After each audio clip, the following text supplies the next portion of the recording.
Donc la bonne idée pour l'entrepreneuriat, c'est une idée qui va être le produit ou le service rentable.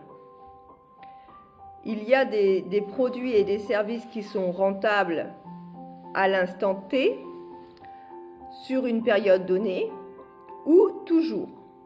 Donc, dans la sécurité financière, on va préférer les idées intemporelles. C'est-à-dire que votre idée de produit et de service doit répondre à une demande du public.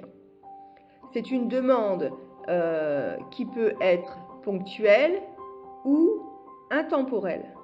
La santé est un domaine intemporel.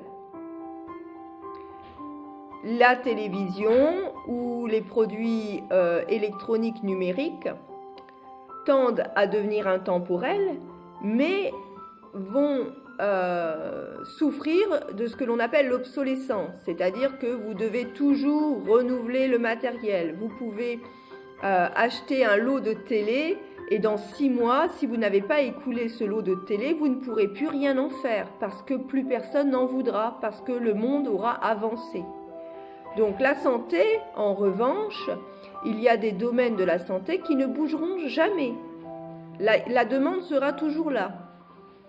Il y a des demandes dans le domaine de l'alimentation qui ne bougeront jamais. La demande sera toujours là.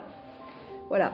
Donc il faut bien comprendre que dès qu'on va sortir du domaine intemporel, on a un risque accru de perte financière. Le risque est là. Donc, quand on a des petits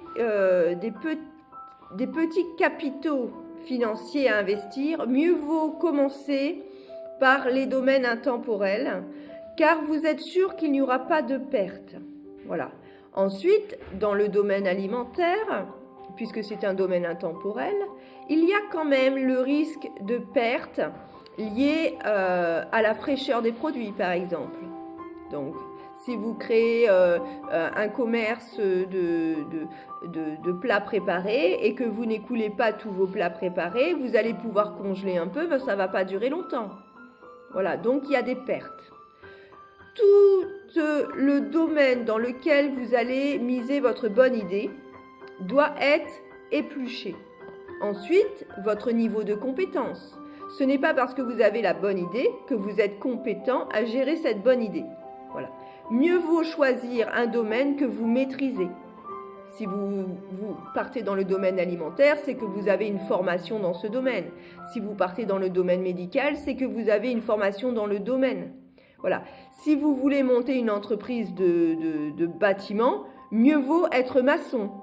Ce sera beaucoup plus intéressant pour vous. Vous pourrez contrôler le travail qui sera fait. Vous aurez la connaissance et la compétence pour travailler à la place des employés s'il faut, ou pour contrôler le travail des employés s'il le faut. Voilà. Il y a vraiment beaucoup de questions à se poser avant même de commencer à entreprendre. En ce qui concerne votre bonne idée, c'est trouver la bonne idée. Est-ce que je suis compétent dans cette bonne idée? Est-ce qu'il y a vraiment une demande du public de cette bonne idée? Car ça aussi, c'est un problème. Parfois, vous pouvez trouver un produit parfaitement bien adapté, joli, rentable pour vous-même. Mais en réalité, il n'y a pas de demande publique de ce produit. Donc, il faut bien réfléchir à cela. C'est ce que l'on appelle faire une étude de marché. Il faut donc étudier l'idée et regarder quel est son niveau de rentabilité, quelles sont les conditions de pérennité, à quel niveau je peux perdre de l'argent, quelles sont les solutions pour éviter de perdre de l'argent. Voilà, la rentabilité du produit et sa durabilité sont essentielles.